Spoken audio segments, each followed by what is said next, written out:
નમસ્તે, મારું નામ સિદ્ધાર્થ રવાણી.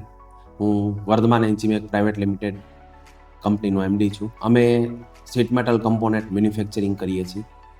મેજોરિટી અમે solar power project, automobiles, home એપ્લાયન્સીસને શીટ મેટલ કમ્પોનેન્ટ સર્વ કરીએ છીએ. અને આપણું focus main customer satisfaction, timely delivery અને કસ્ટમરને ક્વોલિટી પ્રોડક્ટ સર્વ કરવાની હોય, જે જનરલી બધાનું હોય આપણા જેવા ઇન્ડસ્ટ્રીઝનું.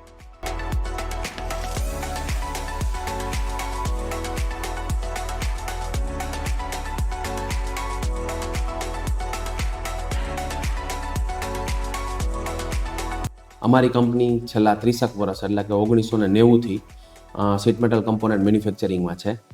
અને પહેલાં અમે એક્સેલમાં ઘણા અલગ અલગ પ્રકારના સોફ્ટવેર વાપરતા કંપનીના પ્રોડક્શનને મેનેજ કરવા, ક્વોલિટીને મેનેજ કરવા માટે. અને એમાં મને ઘણા બધા પ્રોબ્લેમ ફેસ થતા, જેમ કે રો મટીરિયલનો સ્ટોર યાર્ડ હોય તો એમાં એકને એક મટીરિયલ સેકન્ડ ટાઈમ ઓર્ડર દેવાઈ જતું. પછી પ્રોડક્શનની અંદર એકને પ્રોડક્શન બીજી વાર થઈ જતું. આ સિવાય ઘણા બધા પ્રોબ્લેમ હતા, જેમ કે કોસ્ટિંગની અંદર ખ્યાલ ના પડતો કે આ પ્રોડક્ટ કેટલી કોસ્ટમાં પડે છે. બીજું કે અમને ફર્સ્ટ કમ ફર્સ્ટ આઉટમાં ખ્યાલ ન રહેતો, નવો માલ આવે એ પહેલાં વપરાઈ જતો, જૂનો માલ એમને પડ્યો રહેતો. બીજું કે કંપનીની અંદર કોઈ પણ વર્કર હોય એ કંપની છોડીને જાય તો પાછું એક્સેલ અને આ જે જૂના સોફ્ટવેરની અંદર જે અલગ અલગ સોફ્ટવેર યુઝ કરતા એમાં પાછું ફરીથી એમાં એને કામ કરાવવા માટે બહુ તકલીફ પડતી. એક્સેલ અને જે અલગ અલગ સોફ્ટવેરની અંદર આ બધી પ્રોસેસ અને મેન્યુફેક્ચરિંગ અમે જે મેનેજ કરતા હતા, પછી ખ્યાલ પડ્યો કે આ બધી વસ્તુ જે પ્રોબ્લેમ આવે છે એને સોલ્યુશન માટે ERPમાં બધા સોલ્યુશન સોલ્વ થઈ જશે. એટલે અમે 2 વર્ષ પહેલાં એક ERPની પરચેસ કરીને એની ટ્રાય ચાલુ કરી. તો ERPની અંદર જે અમારો પ્રોસેસ ફ્લો અને અમારો જે પેન હતો ERP વાળામાં એ પ્રોબ્લેમ સોલ્વ ના થયો. એટલે એવા 2 અલગ અલગ ERPમાં મેં ટ્રાય કર્યું, એ 2માં અમે ફેલ ગયા.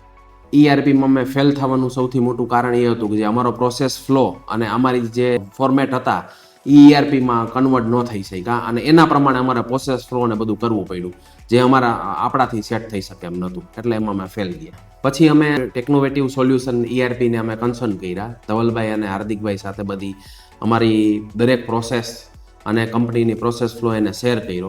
9 વર્ષના એક્સપિરિયન્સના કારણે એ લોકો અમારી જે પ્રોસેસ ફ્લો છે એ મારે ઓછી રીતે એને કહેવો પડ્યો અને એ ફાસ્ટ સમજી ગયા, એટલે ઇમ્પ્લિમેન્ટ પણ અમારે ફાસ્ટ થઈ ગયું. સૌથી સારું અમને એ લાગ્યું કે એ લોકોનો કન્સલ્ટિંગ અપ્રોચ છે ને ERP ઇમ્પ્લિમેન્ટેશન કરવામાં એ બેસ્ટ હતો. અમારે જે એકચ્યુઅલી જે પ્રમાણે અમારો ફ્લો હતો ને એ પ્રમાણે એ ફ્લો સમજી અને એનો એક્સપિરિયન્સ આ ઇન્ડસ્ટ્રીઝની અંદર જાજો છે, એટલે એ પ્રમાણે ફ્લો સેટ કરી આપ્યો. આ ERP ઇમ્પ્લિમેન્ટેશનનો સક્સેસ થવામાં બીજું એ પણ છે કે ટેકનોવેટિવની ટીમ જે છે એને અમને ઇમરજન્સી સિચ્યુએશનની અંદર ગમે ત્યારે અમને પ્રોપર સપોર્ટ કર્યો છે. એની આખી ટીમે સન્ડે પણ હોય અને કોઈ પણ ઓફિસ અવરના પછીના સમયે કરેલો છે.